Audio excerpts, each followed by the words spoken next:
رمضان او د کینسر بیمار، یعنی د رمضان نه څنګه یو د کینسر مریض ته علاج حاصلېدلی شي او څنګه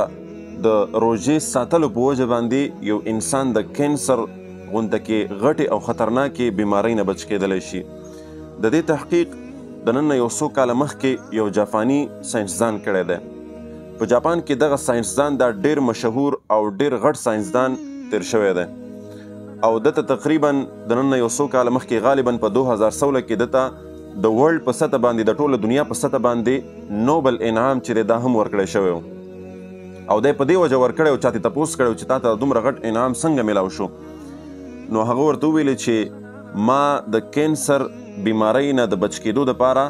حل راویستلی دی، لاره مې راویستلې ده. نو بیا دې تپوس شو چې څنګه لاره دې راویستې، څنګه علاج دې راویستی؟ هغه ورته ویل چې علاج نه، تدبیر دی،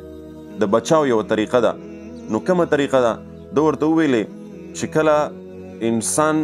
دا وغواړي چې زه د کینسر نه بچ شم، د دې مرض نه بچ شم، یا کم انسان چې په کینسر کې مبتلا وي او دی غواړي چې زه بچ شم د کینسر نه، نو ده ته پکار دی چې دی خپل ځان نهر وساتي، نه به خوراک کوي نه به څښاک کوي، دی به خپل جسم نهر ساتي. څومره چې دی نهر وي دته به فایده کیږي. وایي د دې وجه څه ده؟ وایي د دې وجه دا ده چې کله انسان نهر وي د جسم ته خوراک نه ځي، نو وایي د جسم چې دی لوږه محسوسوي، یعنی انسان وږی شي غواړي چې دی خوراک وکړي. کله چې جسم وږی شي او دی خوراک نه کوي، دی جسم ته خوراک غذا نه ورکوي، نو وایي دا جسم چې دی دا په دې جسم کې دننه چې کومې دا زهریله خلیې دي، سیلز چې ورته وایي، د کم د وجې نه چې دغه کینسر بیماري جوړیږي او پیدا کیږي، نو دا جسم لګیا شي دا فاسد معدې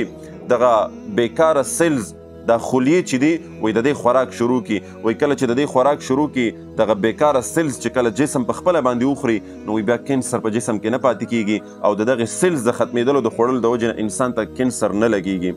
نو قربان شم د دین محمدي صلی الله علیه وسلم نه، قربان شم د دین اسلام نه، او مونږ چې د خپل رب هر څومره شکر ادا کو دا به ډېره کمه وي. دغه ساینسدان نه تپوس شو چې دغه لوږه څومره وخت تېرول پکار دی او څه مقدار دی د دې، نو دا ساینسدان ورته وایي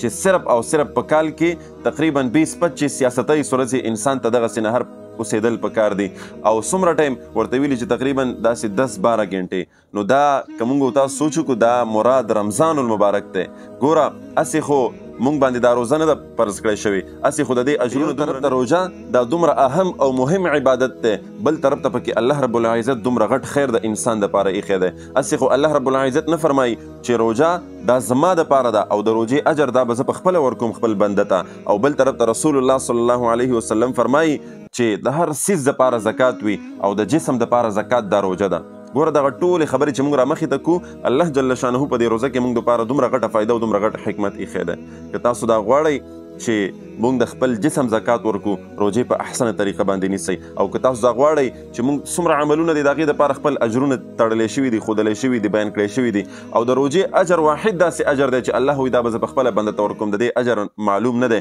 الله د دې نه معلوم دی، الله ته د دې پته ده، خبرتیا ده ورته. نو که تاسو غواړئ چې موږ د دغسې عظیم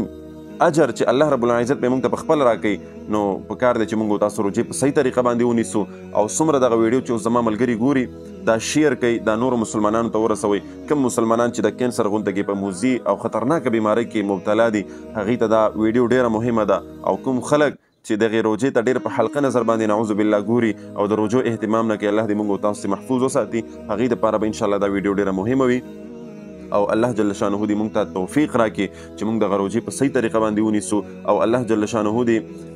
موږ د هر قسم بیماریانو خپل آنلاین قرآن او دینی علوم زده کول غواړئ او یا خپلو بچیانو کشرانو ته په خپل کور کې په خپله نګرانۍ کې آنلاین د قرآن حفظ، ناظره، تجوید، قاعده، مسنون دعاګانې، د اودس، د غسل مسائل، څومره چې دینی مسائل دي دا ور زده کول غواړئ، نو هم نن زموږ په دې بیت العتیق آنلاین قرآن اکیډمۍ کې ایډمیشن وکړئ، داخله وکړئ. تاسو که د دنیا په هر ګوټ کې په هر ځای کې هم نن زموږ په دې اکیډمۍ کې داخله وکړئ، انشاءالله العظیم په احسنه طریقه سره، په بهتره طریقې سره به ستاسو کشرانو ته، تاسو ته دیني زده کړې درکول کیږي.